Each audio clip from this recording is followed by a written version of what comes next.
beautiful people, welcome back to my channel. My name remains Obioma Okoli, aka Lily Roxy 86. So guys, thank you all for always coming to watch my videos. I appreciate all your likes, your comments, your shares, and even subscribing to this channel.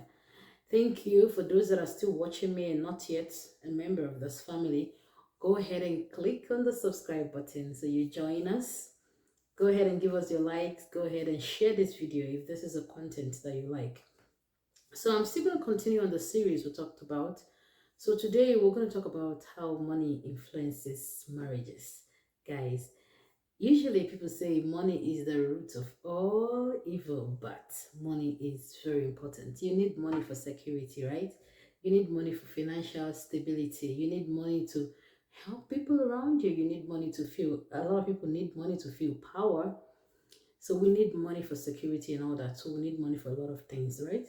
So, but as in a relationship, people often see talking about money, they see it as a taboo.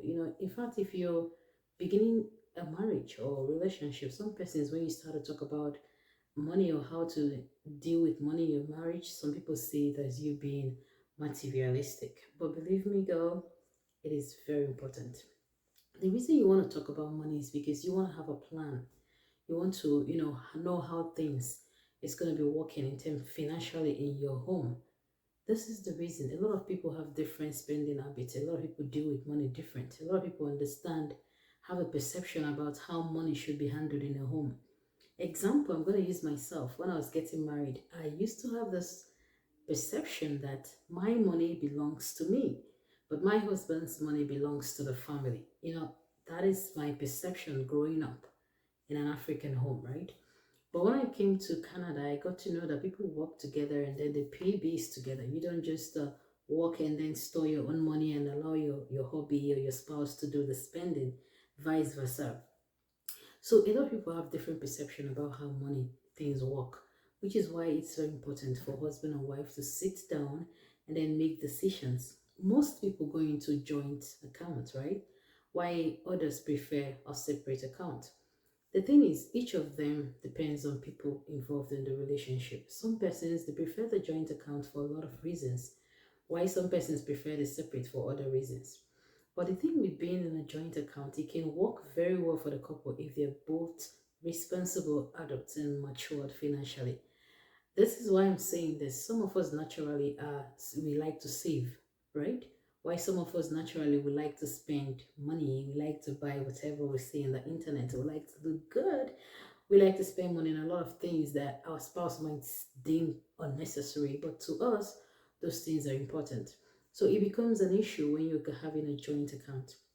So things to do to avoid an issue like this, first of all, you and your husband has to sit like a couple, organize, plan, and make out your budget. Based, you guys already know how much you earn on a monthly basis. Based on that, you can actually stipulate how much to bring out every month end for yourself. Maybe just name it a personal fund. Maybe for your own personal expenses, like when you want to make your hair or do other things. When your husband wants to do one or two things with money, he can as well use that. Those kind of money, sometimes they call it just personal contingency money. Then you guys can as well, based on your joint ventures, you can plan to pay your bills from your joint account and do any other expenditure, groceries, things for the kids and all that.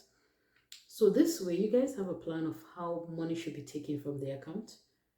You communicate each time you want to do a project, because this is a joint account. Each time you want to do a project, your spouse has to be informed. He has to be aware that this kind of money needs to be used for this project.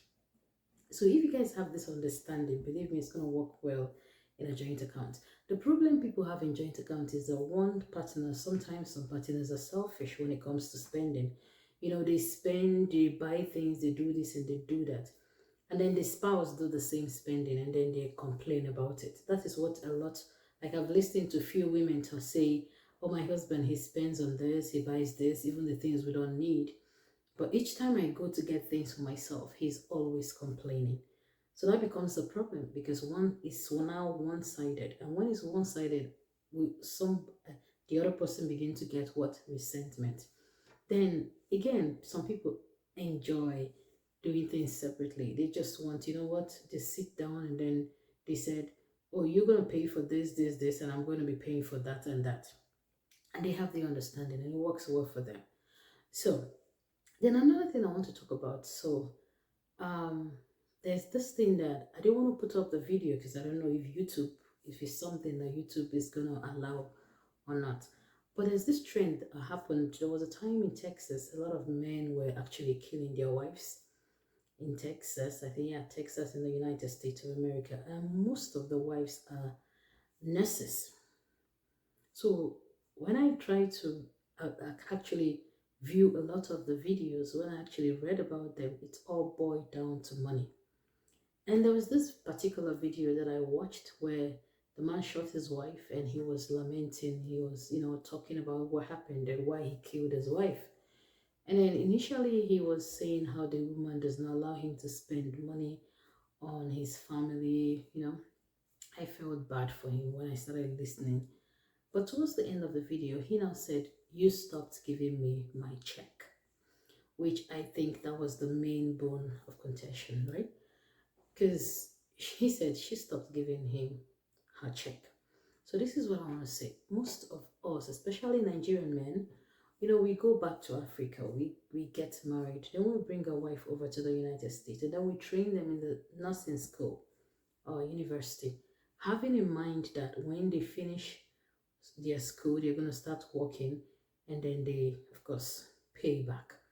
So this is it. Most of these times, these men want to like help the family. There's no point paying money on daycare. Let me sit back home and let me take care of the kids. And when you do stuff like this, what happens? Now your wife is working. You are now staying at home, taking care of the kids. Remember, you're helping out. But because that is not how nature is, it's natural for the men to work and the women to reap, right? But in this case now, the woman is working and the man is at home. So this is what happened. You switched the role already. Let me tell you, women has a lot of things on their head. Women are busy thinkers. They're always busy thinking of one thing or the other. And now she's taking care of you. She's working. You are not working. So now she sees you as a liability. And there are a lot of things that happen in marriage that ideally you just know, you know what, he's just a woman, be let's endure it. But for the fact that the role has been switched, those little things, your wife is not going to condone it anymore. She expects you now to be loyal. She expects you to do things to help her out, which some men out of pride might not be able to do. So now, and that same man is staying at home, but he expects his wife to go out, get the money, and hand him over the check. It happens in a lot of homes in the United States of America. Most women, because of they're very humble, you won't even know what's happening. They just live with the flow. But some starts it, and as time goes on, they listen to other people and they say, you know what? I don't want to do this anymore. I want to have my own money. I want to have my say in the money that I make on a monthly basis. And that is when the problem starts. Because whether we like it or not, people don't like change. People don't do well with change. When you've started something, when you want to change it, because maybe what you're doing is not healthy for the both of you, when you want to change it, that's where the problem is. So I'm appealing to women, don't always start what you cannot finish. Because whatever you think you're withdrawing from, you're withdrawing maybe to help your spouse or your family. But most of the time, people don't do well when you change. People that do well with change are people that are mentally healthy, people that are matured mentally. They will understand, oh, she doesn't want this anymore, let's do this. Another reason why this happens, people don't communicate. You see a woman, she's not happy with what her finances, what is going on with her finances, but she just kept mute. She don't talk about it. And she's building up this resentment. And then on one day, she just wakes up and make a very big decision about finances. And the man is thrown off balance. And most of them, if not handled properly, can lead to, they can go to any extent. So why are we saying this? First of all, if you're getting involved in any relationship that could lead to marriage, think about discussing about your finances. Think about how you guys are gonna do, talk about your retirement. People are saying, why are you talking about retirement now? You're so young. Of course. Retirement is just everything you save now that you're working that you're going to get at retirement. So when do you want to talk about it? Talk about investments you want to make. Talk about each investment. make sure that both of you are okay. Sometimes there's disagreement, but it's always good for you to have, to a little bit disagree to agree to a certain extent. Then you go ahead with your whatever thing you want to do. Another major problem that I see that makes this thing to happen is that people make investment of people. When you train your wife in the school, when you train your husband, you feel that you're making an investment and you think that this investment is going to yield fruit. But the thing is, investing in human beings have never come out with 100% effectiveness. No. You can invest in housing, you can invest in a lot of things, you can invest in Bitcoin, you can invest in stock. But when you invest in human being, you cannot say, for the fact that I'm the one that paid your fees, I'm going to be reaping till you die. I'm going to be getting your check till you die. No, that is being selfish, and that is not being a good husband or a good spouse, whichever way it is. So stop going to invest in people. If you want to train someone out of the love you have for them, that's good. But that doesn't mean that whichever money they make out belongs to you. No. Again, again, to women that somebody brings out their time, money to sacrifice, they even sacrifice a lot of stuff just to make sure that you're educated, to make sure that you're financially stable. And then now you've achieved your dream, and then you discard them like a piece of rag. In Nigerian tone, they will say, there is God, though, fear God. Because in as much as I joke with this, but this is a common trend. It happens in a lot of home. You see a man falls in love with this girl, but the girl is just high school. She just finished her high school. And then she carries this girl to the United States. And then this girl, he trained this girl, as in he makes sure that she's in school. He pays the bill, pays everything, pays for her school fees. And then now the girl is now a nurse or a social worker or whatever. And then this girl now sees the man as somebody that is not up to his own level. I'm saying this like a Nigerian and African woman because I know it happens in a lot of homes. Now you feel like this man is no longer your standard.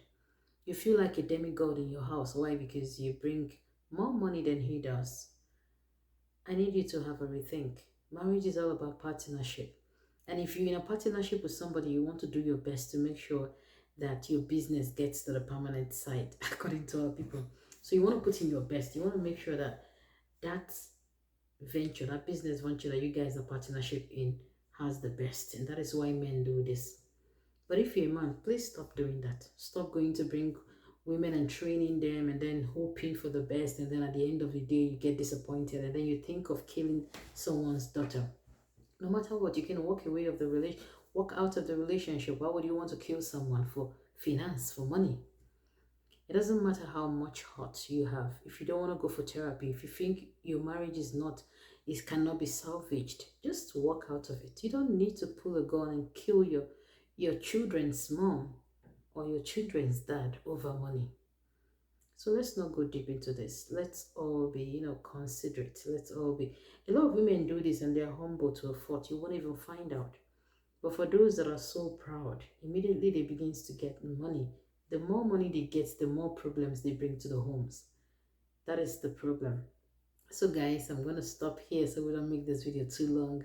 So until I come your way next time, it's still me, Obioma Okoli, aka Lily Roxy 86. Let's be kind, especially to our spouse and everybody around us. Believe me, kindness goes a long way. It pays, it even kind of increase your lifespan if you don't know. So have a wonderful time. Bye.